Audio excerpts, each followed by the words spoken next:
Finally at contracts. So today I'm gonna really go into it all. So I basically made notes of every little part of my contract, and I tried to make important keynotes as well, of things to look out for or really make sure that you are agreeing upon with your IP on and everything.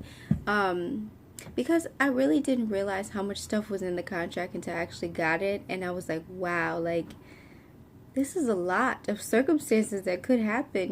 They put every scenario possible to make sure everybody's covered and protected. And also, I will say what I really liked that my lawyer told me in the beginning of my contracts was, if you have anything that you have a problem with or anything that you would like to be changed, say it. Because the worst thing that could really happen is they say no, and that's nothing. Like, it's better to say something and get a no than say nothing at all and then regret it the whole process or be upset the whole process because you didn't get it. So my contract was 37 pages long, just the contract, and then my compensation package was 9 pages long. So 34 or 35 pages of my contract were actually like full contract. Then they just have like a few pages of like signing or whatever. So the first part of my contract is just simple. It's saying that I'm the gestational carrier and my intended parent is who he is or whatever. And then you go on to recitals. So I do also want to make a point of, this is going to be a long video, just to forewarn you. So I'm probably going to cut it in two, since I also want to like give a few keynotes for your compensation package, things to make sure you look out for. So yeah, let's go. Let's go on this ride. So the recitals, 1 and 2, it basically says that the intended parent and the gestational carrier are both over 21 years old. It says whether we're both single or married, and it also says that we're desirous of entering into this agreement together. 3 and 4 basically states that all information put into this agreement is true to our knowledge. So everything that we're saying in this agreement is the truth for both of us from our standpoint as far as we know as of right now. I'm going to be looking down a lot because I made they're right. The notes are underneath me. Okay, so representation and warranties. It basically states that I'm over 21, the gestational carrier, and I have a child of my own that I've given birth to. I've completed my medical screening and my psychological evaluation, and I have received / I also understand all the legal, contractual rights, expectations, obligations, penalties, and etc. from the agreement. So it's basically saying I have a clear understanding from my lawyer, or whoever gave me guidance, which would be my lawyer, of what my obligations and agreements are in this circumstance for this contract. The next part is basically saying that the IP will contribute the embryos through his egg donor, or like if you didn't have a male IP and they were married, you could just say they would be providing the embryo or whatever. And it also explains that he went through a psychological evaluation, which is something, I'm not gonna lie, I think is just so amazing. I still love that, because a lot of things the gestational carrier has to go through, you don't even think about the fact that the IP would and should also go through, because this is a whole big process for everybody. It's not just us going through the hormones and feeling stuff. They have to go through the waiting process. They have to go through putting so much money forth, so much time forth, and faith that this is just going to work out with their embryos. What else? And it also says that he understands his rights and his expectations and obligations in this agreement. The next part basically sums up that I understand that I carry a baby and that I do not desire to keep the baby once I give birth whatsoever. It also says that we both have never been convicted of a felony or a misdemeanor crime, so we both got background checks, which, again, love that.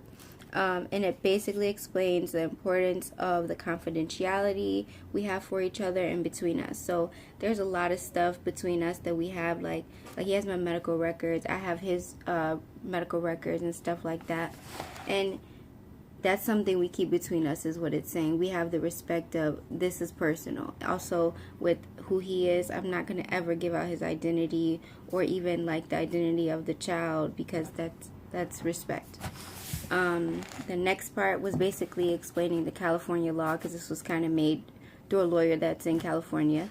And explains that this agreement is not made to constitute payment for the child or relinquishment of the child after birth, or payment for the concept of adoption. So basically, why they put that in there was to basically say, okay, I'm sorry, I'm going to say basically a lie. It's in there so you understand that, okay, you're not getting money to give this child up like an adoption, or you're not getting money for relinquishing this baby, like, oh, I had this baby, here you go, give me money. Like, it's not like that. That's why they put it in there like that. It's for pain and suffering, because you have to go through a lot. A lot of people think surrogacy is just this fun and games, easy way to make money. You have to go through hormones, you have to go through shots, you have to do a lot of stuff. It is a whole pregnancy. It is not just easy money. So if you're going into it with that thought, don't. Okay, and then it basically says, understanding that emotional distress can be caused to the both parties, and if there is a breach of contract. So it's help you understand to be respectful and not breach the contract, because people's emotions are involved, you know. Me, hormonally, and him, like, that's so much, you know, trust that he has to have in me and this agreement. He has to trust that I'll carry the baby. He has to trust that I, you know, will protect the baby, all this stuff. And then it also goes into how I'm agreeing to this contract knowing the severity of the medical, psychological, and legal implications associated with surrogacy. Okay, purpose of intent. Basically explains the process, and that the IP has intentions for the gestational carrier to carry the embryos created, and then afterwards that I will give the baby to him and it will be his baby. It also explained where I will be giving birth. So I'll be giving birth in Illinois, because I live in Illinois. I don't have to give birth where he lives or in California, none of that stuff. If there's a breach and the child is not the DNA of the IP or egg donor, but the gestational carrier, then the gestational carrier is liable for child support, custody, and more. So that's a big thing that's going to be in your contract a lot. I'm guessing there's been cases like this. That's why they started putting it in contracts. You have to abide by your contract when it tells you not to have sexual intercourse with your partner, or if you're doing it in general, not to have sexual intercourse around a certain date before your transfer and after your transfer. Because if you do that, then there's a chance that you could actually have your own child and be carrying it thinking this is your, you know, intended parent's child, and then give birth and come to find out it's your child. You know, that's a lot of pain and suffering on his behalf that I would never want to put him through, or any intended parent through. So that's why they put that in there. So you understand, if that DNA does not match the IP at the end of this, yeah, that's on you. Excuse me. Okay, then it has child defined, which basically explains that in this agreement, the child refers to the multiple births resulted by the implantation of the embryo created by the IP. So the child, whenever they talk about it in the contract, is the, you know, the embryo that we're using to implant me with, that's hopefully going to grow. No matter how many cycles, the child is still referring to that. Risk of abnormalities. The IP will take all legal and parental responsibilities, including child support, even if the child has a congenital or other abnormalities or defects. So this is really important because, and I was worried about this too. I was wondering a lot before contracts, if something's wrong with the baby, like had Down syndrome or anything like that, would I have to take on the responsibility if the intended parent didn't want the child anymore? But come to find out, it's written in here that he understands the risks of this whole process. It could be something wrong with the embryo. It could be anything that can cause the baby to have abnormalities. And he understands that he will still have the responsibility of being the parent. Parent-child relationship. The gestational carrier will not try to be a parent to the child created from this process. The gestational carrier will give all parental rights to the intended parent at birth. The intended parent acknowledges the importance of being present for the birth and agrees to come 3 days earlier prior to me giving birth. If the gestational carrier gives birth early, the intended parent will try his best to be there within 24 hours. So I like that they put that in there because since he lives so far away, he lives in China, I would like to know that he at least will be here most likely on time for the birth. It's such a beautiful thing, you know. I've only been the one giving birth, not watching, but it's a beautiful thing to see your child when they first come out. And I just would love for him to be able to actually be a part of that rather than, you know, missing it and seeing the baby afterwards. And then, of course, I'm not going to pursue a relationship with the child by myself after I give birth. That is his child 100%, and I can't wait for him to have a baby. Okay, death of a party. This is very important and something I didn't think about until the contract. If the intended parent dies prior to the birth, the child should be placed in custody of the guardian already chosen by the intended parent. So, if something were to happen while I was pregnant, let's say I was 30 weeks pregnant and the intended parent died and I found out, however I found out, there's already a person set up that will take custody of his child once I give birth. So no matter what, this will still be in his family. Somebody will take hold of the responsibility. It will not be falling on me. So that's, like I told you, the contract is fully protecting each party. So this is protecting me. Testing. It states basically that both parties have to undergo psychological evaluation, and it explains that it is necessary that you should be willing to do it at any point throughout the journey. So there's a lot of emotions attached, especially for the surrogate, because she's on a lot of medication and she's going to be pregnant. So if at any point the IP suggests that you see a psychologist or something, you have to agree in this that you'll be okay with it and that you will do it, and that you'll also do the first psychological evaluation to make sure that you're stable and a good fit to be a surrogate.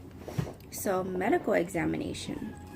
It states that before, by the way, I'm sorry if you hear my son. He's in the room singing and stuff. So medical examination. It basically states that before transfer, you must undergo a medical screening and get tested for everything to make sure not to put the child in harm, or the embryo in harm of receiving anything. And also for my contract specifically, the embryos were tested prior to any of this. So I made sure, you know, they're in good health and everything. Access to records. The gestational carrier gives permission to the IP and the doctors at the fertility center to see your medical records during your pregnancy. The intended parent will/shall keep all information to themselves. So that's the thing about respect I was talking about, confidentiality. So he gets my medical records. He can look at all my pregnancy records, you know, every appointment, see every, you know, thing I had to do and went through. But that's for him. He can have those records, that's fine. I let him have it. Because of HIPAA, I had to give permission. You have to give permission for them to receive them. And it's just meant for him to keep to himself, though, not to spread around. Alright, this is another important thing that you have to remember when you're a surrogate. You know, before you sign this contract, make sure you have an understanding, especially if you're married, of this. Sexual activity. The gestational carrier understands that having sex prior to transfer can cause sperm to be in her body, which can cause a pregnancy. The gestational carrier agrees to not have sex 4 weeks before transfer and 3 weeks after transfer. So this can vary with everyone's contract. So that's just what I decided. But at the end of the day, you have to abide by those things because you can easily get pregnant. any of those time periods before and after transfer. And that's the whole reason that they put these limitations on it. And if you are to get pregnant, you will be immediately in breach of contract if it's not by the embryo, of your intended parent. Paternity. If the gestational carrier has a partner, he will need to submit in writing that he will not and has not had sex with the gestational carrier 4 weeks before and 3 weeks after transfer.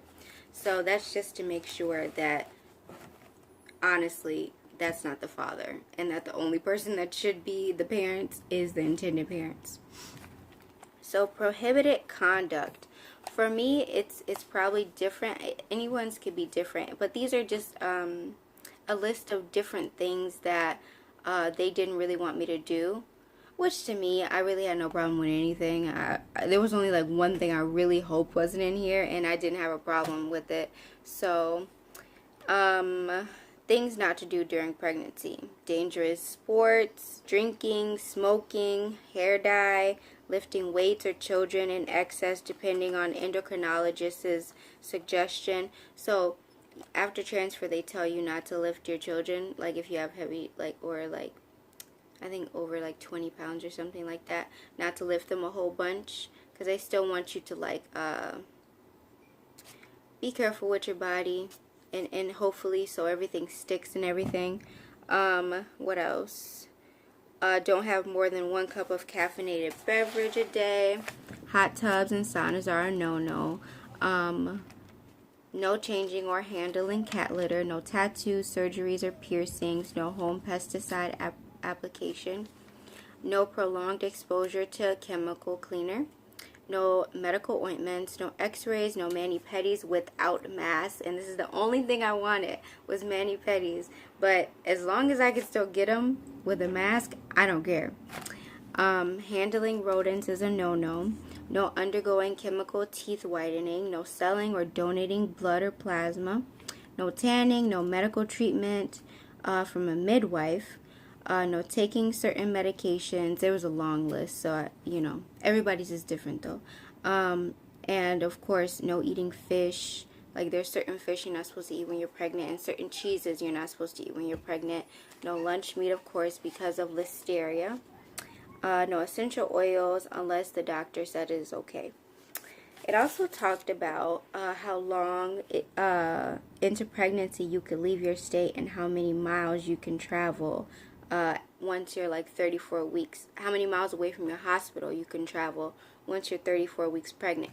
So I would say this is a very important part too, because me, it's different. I didn't have a ton of care because I don't travel a whole bunch right now in general. But if people travel a lot, this is something you really need to make sure you take into consideration with dates in the future that you'll have that are important to you, because you don't want to be in a situation where now you're 34 weeks and you're no, I have this event to go to, and you're arguing with your intended parent because you didn't put it in your contract. So be very mindful of that, and all of that. So it also talked about high-risk pregnancy restrictions. Another thing you have to be mindful of thinking about, because some people are very particular about when you're a high-risk pregnancy, and they'll want you not to that's my son. they'll want you not to travel really early on into pregnancy. So you just have to go back and forth and, basically get an understanding. What else? Oh, so something that I had put in mind that I really liked, that is just a good idea, is I had put regardless of what week I am, if I'm high risk, if I'm high risk or not, I put in there that regardless, I would want to be able to go see a family member if it was a life-threatening illness happening to them. And I really put that there just as a precaution. Anything could happen. And I would just hate to be in a contract, and I had to respect the contract, and I couldn't do anything about it if someone really wasn't, and my family was dying and I wanted to see them. The next part was about the Zika virus, and there's a whole section about it. And it's basically giving you information on it and where not to travel, signs, precautions, and it like that. It also says that you're supposed to disclose if you've been to any of these places and had any of these symptoms, and that you should tell your doctor or your IP any of that right away. Medical instructions. The job of the gestational carrier is to relay all news given from doctors' appointments and hospital visits to her intended parent, and that is very important because of HIPAA and everything. Even though you're in this surrogacy journey and these are your intended parents, this will be their baby, this is all your information. So every visit you go to, they're not just relaying this information to your intended parent. You have to tell them. So it is your duty to get the information to them. And for me, I love communication, so I'm just quick. Once I get an email about something, I will send it right to my intended parent in a second, or my case manager. Also, you have to keep your case manager updated. She or he also cannot see your stuff because of HIPAA. The gestational carrier agrees to take all prescribed meds when told to and on time. The gestational carrier should quickly allow the intended parent to know when she believes she is in labor via WeChat or call. So I talk to my intended parent through WeChat. It's a easier way. A lot of Chinese people, especially people who are doing surrogacy, use this. It's an easy translator. So even if I write something in English, it can always convert it real easy. Even if it's a little confusing, you can mostly get the gist of what is being said. So it's basically telling me that when I'm in labor, I need to make sure I have it known to him, because this is not my baby. This is his baby. Of course he would, want to know.